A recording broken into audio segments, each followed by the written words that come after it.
nagulat, nagalit sa akin ang misis ko. Kasi sabi ko siya nung sinabi ni Digong na ako ang ambassador, sabi ko, Mami, yung matagal mo ng panaginip,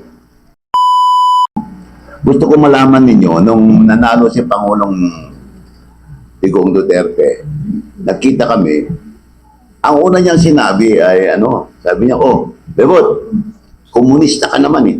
Sabi sa akin, hindi naman boss, ako hindi, wag mo na yung Pero pagpatuloy mo yung pagiging chairman mo ng GRP Peace Panel, you continue the negotiation with the NDF-CPP, NPA. Siyempre, alangan naman sabihin ko, ayaw ko. Sabi ko, boss, ikaw ng presidente ngayon, hindi ako pwedeng tumanggi. Pero sabi ko sa kanya, boss, yung peace talk hindi ginagawa sa Pilipinas, ginagawa abroad. Nung panahon ni President Cory sa Netherlands, nung panahon ni President Ramos sa Netherlands, nung panahon ni GMA sa Norway. Kaya palagi kong biyahe ng biyahe. Kaya ako, boss, kung gusto mo ako maging chairman, para naman hindi ako biyahe ng biyahe, gawin mo na rin akong ambassador. Yun, sinabi ko. Para hindi na ako kailangan magbiyahe. Pag may peace talk, nandun na ako, makikipag-usap na lang ako sa kanila. Sabi niya, saan mo gusto? Sabi ko, boss, alam mo yung trabaho ng ambassador, yung alagaan yung mga Filipino citizen kung nasaan sila. Ngayon kako, para hindi masyadong mabigat, may nahanap akong bansa na merong mga 120 Filipinos lang. 120 Filipinos lang ako. Ngayon yung 20 dyan, nasa embahada. So ang sikasuhin ko lang mga 100. Sabi niya sa akin, saan yun? Sabi ko sa kanya, boss, sa Hungary, sa Budapest. Sabi niya, kaya gusto mo Hungary dahil magaganda doon ng mga babae. Sama na doon, boss. So, sige, okay. Kaya chairman ka ng GRP Peace Panel at the same time ambassador to Hungary. O di okay na.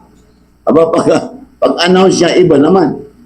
Sabi niya, pinapoint ko pa rin si Atty. Bello bilang chairman ng GRP Peace Panel dahil siya na rin nandyan ng panahon ni Cory, panahon ni GMA, panahon ni Ramos. Kaya siya na lang magpatuloy. Pero inapoint ko rin siya na labor secretary. Doon ako nabigla. Doon ako nabigla at nagulat, nagalit sa akin ang misis ko. Kasi sabi ko siya nung sinabi ni Digong na ako ang ambassador, sabi ko, Mami, yung matagal mo ng panaginip, matutupad na, ambassador na ako. Sos, kung nung in-announce sa sekretaryo, sabi ko, anong pataka ka lang diya. Sabi sa Bisaya yan. Ayun, naging Secretary of Labor ako. And I don't regret being Secretary of Labor of President Duterte. Dahil doon, ang number one na achievement ng Pangulong Presidente, hindi nyo siguro nararamdaman yan, ay yung industrial peace. Nagkaroon ng katahimikan at kapayapaan sa labor sector ng panahon niya. Dahil talagang inalagaan niya ng mabuti. Talagang tinututukan niya ang lahat ng problema ng mga nagawa at ang problema din ng mga employers. So there was industrial peace. And as president, ang isang major achievement na for the OFW is the passage of the law creating the Department of Migrant Workers. Yun ang hindi nalalaman ng marami. Dahil sa panahon niya, nagkaroon ng Department of Labor of Migrant Workers. Dati, yung local workers at OFW under the Department of Labor lang, sakop ko lahat yan. Pero nag-create siya ng bagong department, the Department of Migrant Workers, that will handle the welfare of the OFW. Na mahal ng ating Pangulo. Talagang doon na mahal na. Alam nyo ba na, first action ng Presidente, siguro hindi nyo alam to. Greg, alam mo, unang action ng Presidente, kauupo pa lang niya. Ang naisip niya agad yung mga OFW. Sabi sa akin, Bebot, yung mga OFW natin kung apply for deployment abroad, kung saan-saan sila ng gobyerno, ahensya ng gobyerno pupunta sa Pag-ibig, pupunta sa SSS, pupunta sa GSIS, pupunta sa Land Bank, pupunta sa DFA. Ang daming lugar yan. Hirap na hirap yung ating mga FW. Ang gawin mo, lahat ng mga ahensya yan maglagay ng agency in one location and what's called the Overseas Services for Filipino Overseas Workers. Yan, OSCO. Kaya mga OFW ng panahon niya, isa lang pinupuntahan. Matandaan nyo yung the old POEA, yung building ni Ople. Doon, nilagay niya yung OSCO. Kaya mga OFW, yan lang pumupunta. Hindi na pupunta sa SSS, hindi na pupunta sa GSIS, sa passport. Wala na, isa na lang. One-stop shop. Yan, dyan nyo makita kung gaano kamahal ng ating Pangulo, mga OFW. Yan. Ang ganda. Alam mo, di ba? Alam mo, ang ganda, no? Minsan, akala natin, simple lang yung trabaho ni Secretary Bello, pero hindi natin alam na ganun pala kalawak at ang daming legasiyang naiwan talaga na yung iba pinagpapatuloy ngayon, pero yung iba hinihinto dahil sa hindi maganda, dahil alam nila na nag-shine talaga yung dating administrasyon. Yan ang masama sa atin kapag inihinto nila, hindi nila iniisip yung kapakanan ng mas nakararami. At pwede po bang sundutan ko yan ng isa pang follow-up na pwedeng magpayanig mas lalo sa mga negasiya pong naiwan ng dating administrasyon through your leadership, sir? How much policy latitude did you really have as secretary?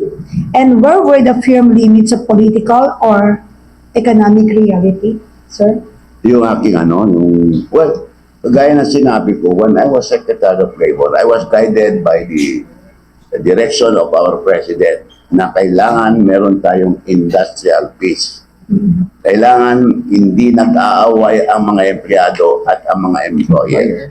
Kailangan di maganda ang relasyon nila. Kaya nagkaroon tayo ng ng tinatawag na inspection program ng Department of Labor. Ano itong inspection? Pupunta ng ating mga labor inspectors, lahat ng mga business establishment para makita na ang mga labor laws ay sinusunod. Matandaan nyo itong kinikwento ko kanina kay Ibete. Matandaan nyo yung nung araw.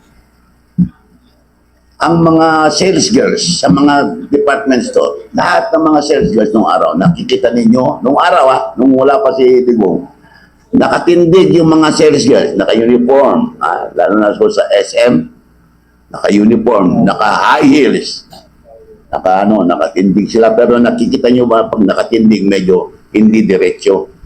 Bakit? Unang-una naka-high heels. Pangalawa, nakatindig. So anong sabi ni Digong sa akin? Pero tignan mo yung mga natin, mga sales girls natin. Gawan mo ng paraan para mapaganda ang kanilang kalagayan. So, dinala ko yung mga department stores. Doon ko nakita na kaya pala sila na hindi nakakatinding ng diretsyo. Naka-high heels. At maliban doon, nakatindig. So, what did I do? I issued an order na bawal ang high heels. Lahat ng mga sales girls sa lahat ng mga department o sa lahat ng department store sa buong Pilipinas. Tinanggal binang. Ang unang sumunod, yung yung department store dito sa may Quezon Avenue. Fisher Mall? Fisher Mall? Fisherman. Fisher Mall. Fisher Mall. Yun ang unang sumunod. Binilhan nila ng mga sapatos ng mga sales girls. Wala nang heels. Yung iba na lang, half inch na. Ayan. Mas relax. Happy. At saka, merong utos na every 2 hours, lahat ang mga sales girls dapat meron silang tinatawag na sitting break. Kailangan umupo. Ayun. Ayun. Kaya ngayon, pag pumupunta ko sa SM, sa mga department, nakikita nila, sir, wala nang heels. Ayan, ginagano. Yun ang ni Digong. Wala nang heels. At hindi lang na ginawa yan sa mga sales girl. Alam nyo yung call centers, May mga call center, ang tawag dito? Mga BPO. Mga BPO. O yung mga Call centers. agent. Call center Call agents. center agent. Mga yan, nakaupo. Di ba? Kasi nag-ano sila ng ano. Ngayon, sabi ni Kung, yung mga yan palagi nakaupo, kawawa naman. Bigyan mo rin sila ng standing break. Yan. Kaya every 2 hours, they are allowed 10 minutes to stand para na naman makarelax. Hindi yun nakaupo ka, maghapon. Yun. Tignan nyo kamahal ng ating Pangulo mga workers. Ganun kaliit na bagay na napapansin niya. Ha? Kaya ako inspirado magtrabaho noon dahil talaga si boss, mahal na mahal niya mga workers, mahal na mahal niya mga businessmen, at mahal na mahal niya ang mga OFW. Ang ganda kasi, Secretary, even us, hindi namin alam. And that's the reason why nagtataka ako, sabi ko nga sa sales lady sa SM, buti na lang, ganyan na. Dati kasi, ang kanilang reklamo, nagkakaroon sila ng mga varicose veins. Siyempre. Tapos bawal silang umupo. Sabi ko, ate, upo ka naman. Pinaupo niya ako. Hindi, bawal po. Bawal. Kaya nagulat ako. Yung mga, alam mo, it's a simple thing, pero malaking bagay yun na nakita natin at nalaman natin ngayon na pati pala yun. Napapansin nila, pinakikialaman nila, and that's practical. Mga Napapansin. maliit na bagay sa hindi nagtatrabaho doon, pero sa mga nagtatrabaho, napakalaking bagay noon. Alam mo, masasakit ang legs nila pag uwi, tapos pagbaha pa, dahil may flood na noon, sinulusong pa sila sa flood. Kaya sila nagkakaroon ng mga varicose vein. It's a small matter for some Filipinos, pero big deal yun. Pag nalaman mo na yung simpleng bagay, ginawa na pala ng paraan. Mas lalo sigurong ginawa ng paraan yung malalaki kasi kitang-kita. Diba? Kasi hindi nga nakalagpas yung maliit eh. How much more yung malaki. Tama po. And continue natin, no, Secretary, kasi mainit na mga kaalaman to na mismong kami po, na taong gobyerno rin tulad ninyo, hindi namin to alam. Sir, ending contractualization was a central campaign. Ayan. Yan po yung mga promise po ni Presidente Duterte. From your vantage point as DOLE Secretary, sir, was the promise realistically framed? Mabuti na banggit mo yan kasi dito meron akong record dito. May resibo. Ibigay ko na lang sa ito mamaya. Resibo. Ibigay ko Pwede na naman lang- nating i-ano sa Ibigay ko camera. na lang mamaya. Oo. Ayan yung papakita ko sa iyo. Dahil siyempre, di ba sinabi ko sa inyo kanina na meron tinatawag na inspection, yung may mga labor inspectors na pinupuntahan yung mga business establishment para tignan kung nasusunod lahat ng mga labor laws. Ito ngayon ang napansin nila. Yung asan na yung nimarkahan ko na kanina eh.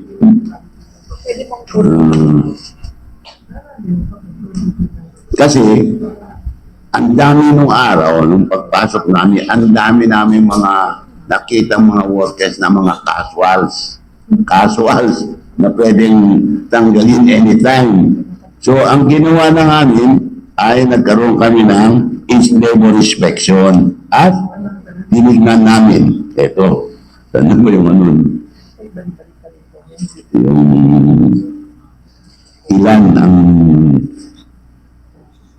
ang regularize.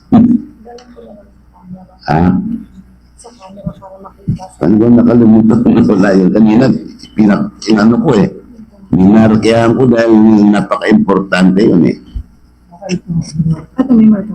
Ayun yung marka. Unang-una, ito yung child employment. There were, from 2016 to 2022, yung term ng ating Pangulo, there were 13,119,000 job applicants.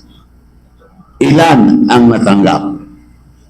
87%. 11,446,000 ang nabigyan ng trabaho.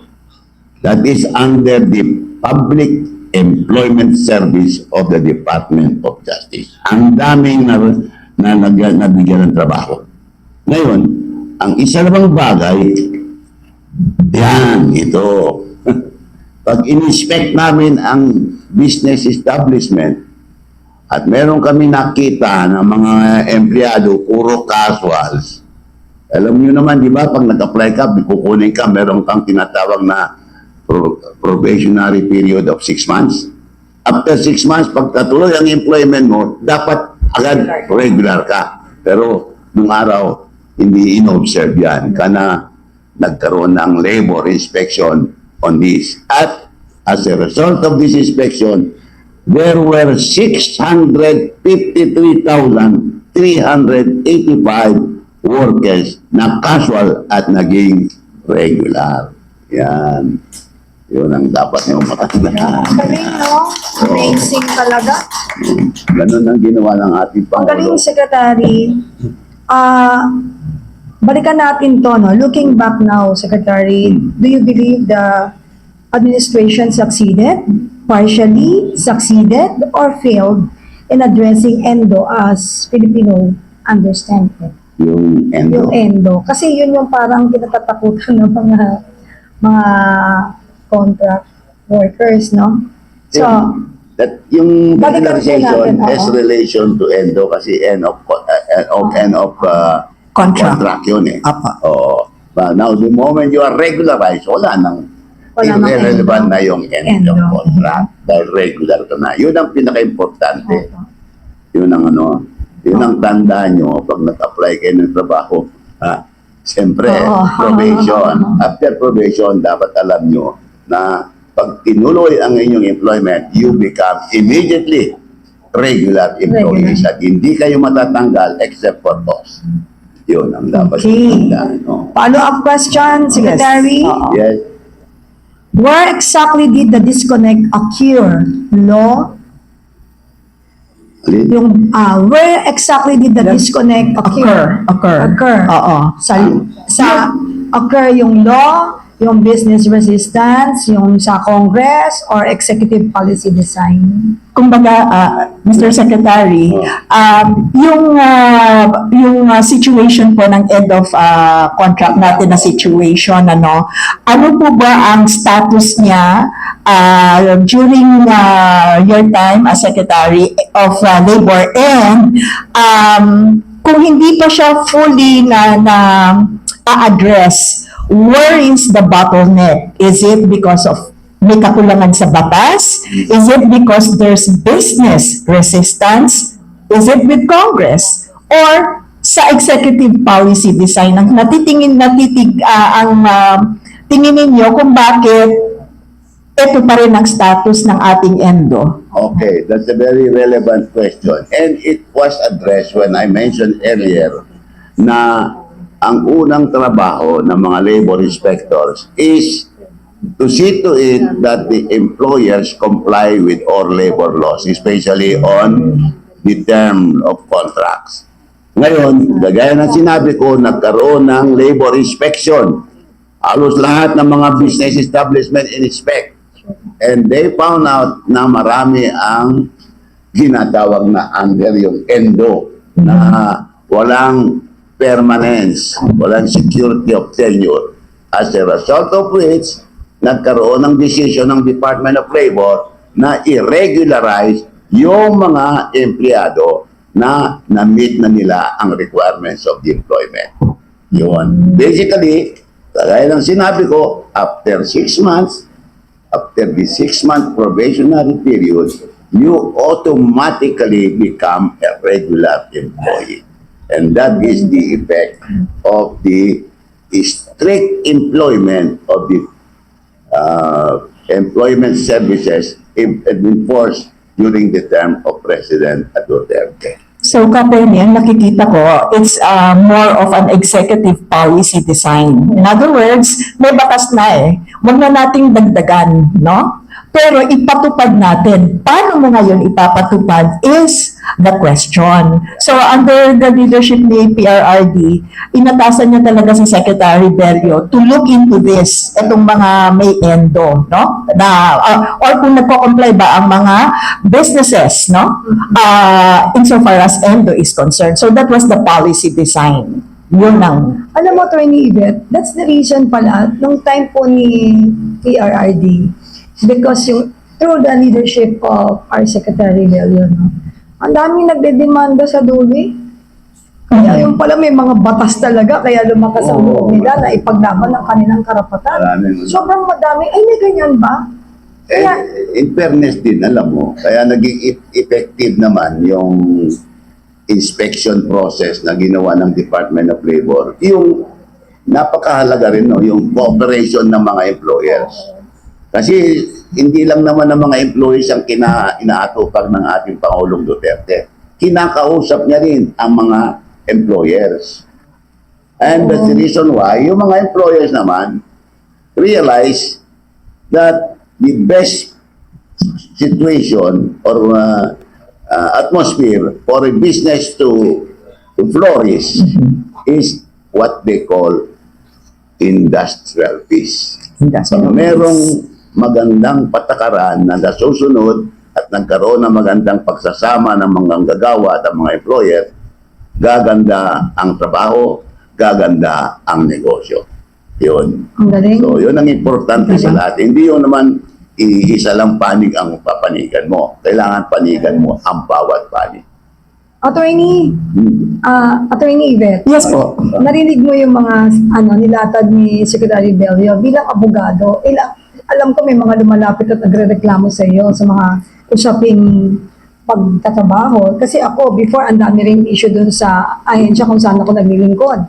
Pero sa totoo lang, dinajustify yan ng mga sa HR, yung iba. Kasi doon pa rin sila, kinain pa rin sila ng lumang sistema. Pero hindi natin nakalkal yung mga bagong batas na pinapatupad ng FPRRD, kaya yung iba nakakalusot na napapabayaan at hindi na ibibigay yung karapatan ng mga manggagawa. Ano masasabi mo doon? Ako, I became part of the Duterte administration in 2020. Pero hindi dahil sa nagbubuhat ng bangko, I did observe there were lesser resistance from the labor force during that time. So tama po yung policy ni Presidente at saka ni Secretary through Secretary Bello, no? Ang primordial should be industrial peace. You have to strike a balance between the benefits and the rights of the workers as against din naman dun sa right ng mga employers to earn. Yun ang and how they did it is something that we should admire, no? Kasi na-achieve talaga po nila yon yung unrest among the workers. In fact, Penya, no, yun nga yung sinabi, the mere fact, no, na in-address mo yung health concerns ng mga sales lady, malaking bagay na yun eh. Probably, hindi ko sinasabi, no, it could be one of the grievances of this sales lady at saka yung mga sales personnel, mga lalaki din, no? Pero when Secretary Bello took the helm of Dole, nagkaroon, no, ng malasakit. Nagkaroon ng decisive action to address this. Akala natin maliit na bagay, pero hindi, malaking bagay yon. So yun ang sinasabi, hindi lang naman industrial peace in the sense na yung kinikita nila, pero pati yung well-being nila. So congratulations po doon, Secretary Bello. Ang galing, industrial peace ang legacy. Yun ang term na ginamit. Galing. Secretary Bello, how did President Duterte, yung style ng kanyang leadership, affect negotiations with employers? Siyempre may ganyan eh. Nabigla sila na kailangan ipatupad agad-agad. Also, yung negotiation with the unions and tripartite bodies. Yeah. Yung alam mo yung situation ng mga employers at sa employees is a mutual respect, no? So, there must be a mutual observation of all labor laws. Hindi lamang ang employers naman ang sumusunod na batas. Kailangan din yung ating mga employees. Kailangan sumunod din. And this was clearly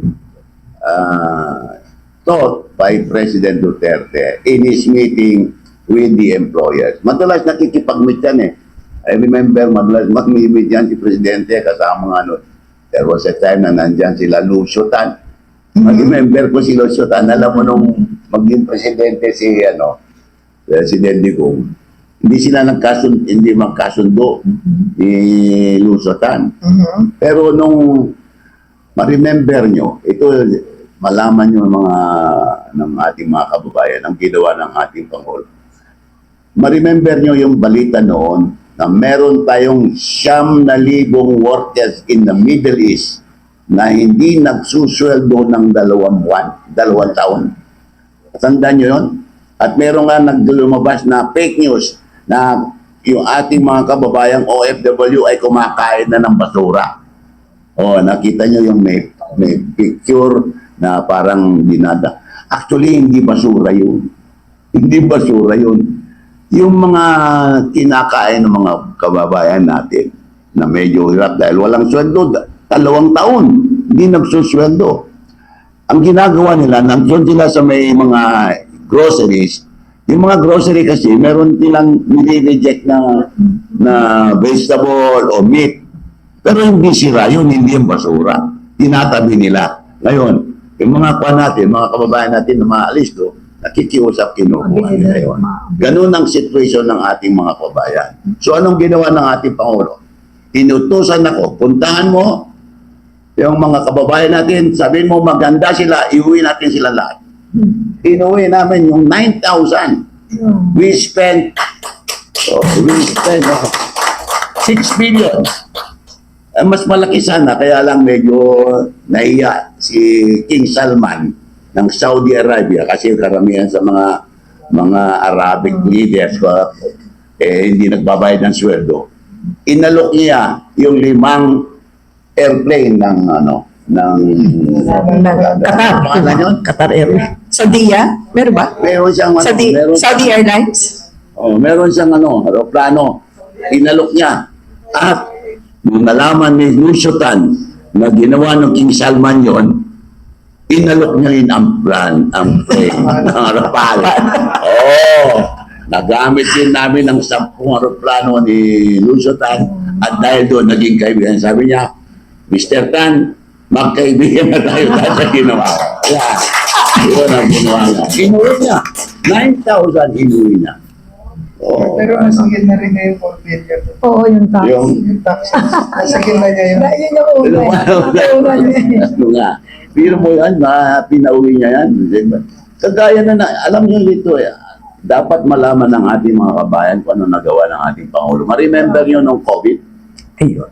Ma-remember niyo yung COVID? Dapat isang partido na nagkakaisa para sa isang ginagawa natin to ng sama-sama para sa isang magandang kinabukasan. At ngayong umaga,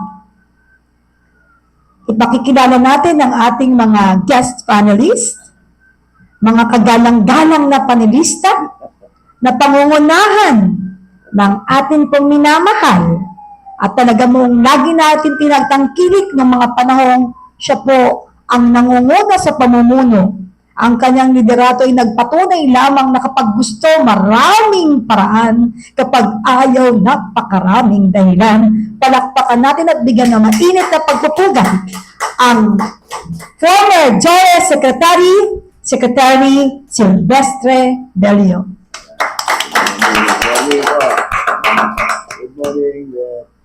Good morning. At syempre, talagang napakaganda ng umagang ito kung makakakita ka ng gantong kakisig na lingkod bayan na talagang magbigay din ng pagpapatunay na tunay na serbisyong Pilipino para sa tao at galit sa korupsyon. Ang dati po nating pinagmamalaking chairman ng PACC, si Chairman Greco Daliga. Magandang umaga po sa inyo lahat and thank you for loving the Philippines and being here today. Maraming salamat po. Salamat po, Chairman. At syempre, leading the conversation is our very own matapang.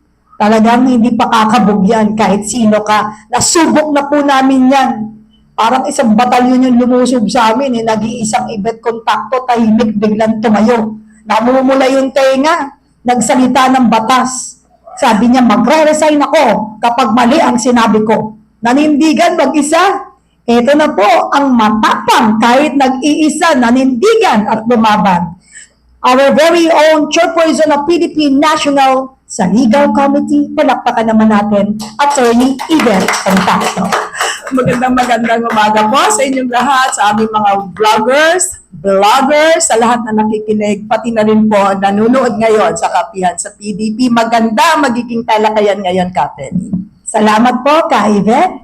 At ang inyong lingkod po, Ka Penny Belmonte, ang direktor ng kapihan sa PDP. At syempre po, sa paglilingkod, walang maliit o malaki, mababa o mataas na pwesto. Dahil ang gusto lang naman natin ay tunay na paglingkuran ng isang bayanang Pilipino ng buong katapatan. Penny Belmonte po ang chairperson ng Education Committee ng ating pong minamahal na partido, ang PDP, ay nandito po sa inyong harapan upang talakayin at bigyan daan ang katotohanan.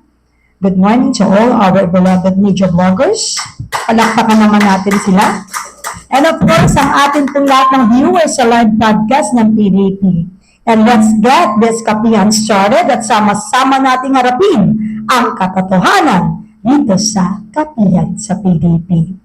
And opening the episode today is of course ang mga dati pong mga kinatawan ng administrasyon Duterte. At gusto natin malaman yung mga legasiya ng atin pong dating FPRRD. And gusto ko lamang pong umpisahan ito. Of course, ang ating starter, no, saluhin mo ha, Attorney Yvette. Yes po. Kasi gusto kong maganda yung paglalatag natin para pagka nakita ng mga tao, ng mga vloggers, madali pong intindihin. When people speak today of the Duterte's legacy, ang gusto ko lamang pong ilatag sa inyong tatlo is, what do you personally believe will endure in Philippine governance long after personalities fade? Tapos, amaya ako na ibigay yung follow-up or do I need to do it na? Pwede na rin pong i-ano. Okay? Tapos po, ang follow-up natin dito is that yung mga legasiya po bang naiwan or is that legacy institutional, cultural, or political? Tapos yung isa pa, gusto ko pong ilatag para tuloy-tuloy na yung flow ng ating pong talakayan is, how did your understanding of public service change once you were inside the Duterte administration? Then, mamaya na po yung sa second segment yung uunahin natin mamaya si Secretary Bello, okay? Sa'yo na ang bola. Shoot! Si Secretary Bello muna. Yes, but can you please linawin mo yung Yung natin. Okay, kasi we are having a special segment from today until March 11 when former President Duterte was rendered to the ICC. Gusto namin magbalik tanaw sa Duterte legacy by inviting key cabinet appointees, no? To speak about his legacy and to speak about the mandate given to them by the President when they were appointed. So, to start off nga po, no, first, they will want first to know from them is, after having served under the Duterte administration, what do they personally believe would endure even after kami, wala na tayo po, lahat kasi tayo appointees, no? Ano sa tingin po ba namin ang mag-e-endure after mawala na po kami sa mundo? So we start off po with Secretary Bello.